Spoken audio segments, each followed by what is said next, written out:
Hello दोस्तों, क्या हम एक ग्लोबल वॉर की दहलीज पर खड़े हैं? आज अगर न्यूज़पेपर की हेडलाइन पढ़ें तो पूरी दुनिया को उसने हिला दिया है। अमेरिकन प्रेसिडेंट डोनाल्ड ट्रंप ने ईरान को सिर्फ 48 घंटे दिए हैं, या तो हॉर्मुज़ स्ट्रेट खोल दो या फिर नरक झेलने के लिए तैयार हो जाओ। ये कोई पुरानी न्यूज़ नहीं है, ये आज की रियल लाइफ टेंशन है जो आपको आपके पेट्रोल के दाम से लेकर ग्लोबल पीस तक सब कुछ बदल सकती है। इस 48 घंटे की डेडलाइन के पीछे असली सच क्या है, इसे समझते हैं। देखिए, इमेज क्या है।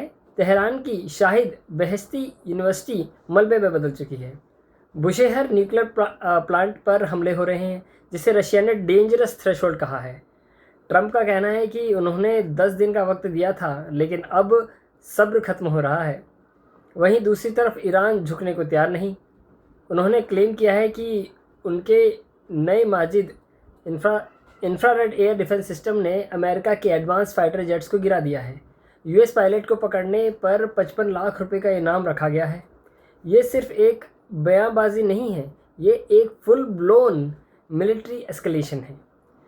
अब ज़रा सोचिए, ये लड़ाई सिर्फ दो देशों की नहीं है। स्ट्रेट ऑफ हॉर्मुज़ वो रास्ता है जहाँ से दुनिया का 20 से 30% ऑयल गुजरता है। अगर ये बंद हुआ तो ग्लोबल इकॉनमी क्रैश कर जाएगी। लेकिन यहाँ एक कॉन्ट्रडिक्शन है। ट्रंप एक तरफ ग्लोरी टू गॉड लिखकर पीस की बातें करते हैं और दूसरी तरफ एनर्जी प्लांट्स उड़ाने की धमकी देते हैं। ईरान कहता है कि रेडियो एक्टिव रिसाव यानी कि लीकेज का असर सिर्फ उन पर नहीं बल्कि पूरे गल्फ कैपिटल्स पर पड़ेगा। क्या ये डिप्लोमेसी है या फिर ग्लोबल ब्लैकमेल? दोनों साइड से आग लगाई जा रही है और बीच में फंस रहा है कॉमनवेल्थ। ग्लोबल ट्रेंड्स की बात करें तो रशिया खुलकर ईरान के साथ खड़ा है, क्योंकि उनका अपना स्टाफ बुशेहर प्लांट में मारा गया है। इंडिया के लिए ये सिचुएशन और भी क्रिटिकल है। हमारा एक जहाज़ ग्रीन सन इसी स्टेट से 46,000 मीट्रिक टन गैस लेकर गुजरा है। रिपोर्ट्स कह रही थी कि इंडिया ने ईरान से तेल लेना बंद करके चाइना की तरफ रुख किया है, लेकिन गवर्नमेंट ने इसे खारिज कर दिया है। इंडिया के लिए चैलेंज ये है कि हम अपने एनर्जी इंटरेस्ट को कैसे बचाएं जब दो बड़े पावर सामने सामने हों। अब ये हमारे लिए मैटर ही क्यों करता है? देखिए, आप सोच रहे होंगे कि मुझे क्या, मैं तो तेहरान में नहीं रहता। दोस्तों, ये डायरेक्ट इम्पैक्ट है। पहला, इन्फ्लेशन पर। अगर हॉर्मुज़ बंद हुआ तो कल आपकी बाइक का पेट्रोल और ऑनलाइन डिलीवरी चार्जेस डबल हो सकते हैं। साइबर वेरफेयर की बात करें तो ऐसे कन्फ्लिक्ट्स अब सिर्फ बॉर्डर्स पर नहीं, डिजिटल स्पेस में लड़े जाते हैं। एजुकेशन पर इसका क्या असर है?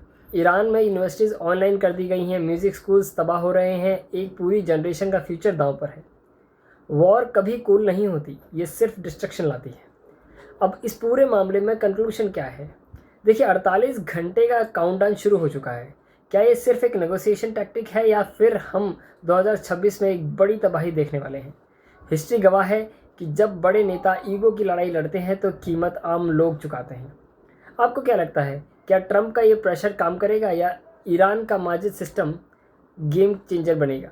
कमेंट करके बताइए और इस वीडियो को शेयर करें ताकि लोगों को हेडलाइन के पीछे की पॉलिटिक्स समझ आ सके। Stay informed, stay sharp. जय हिंद।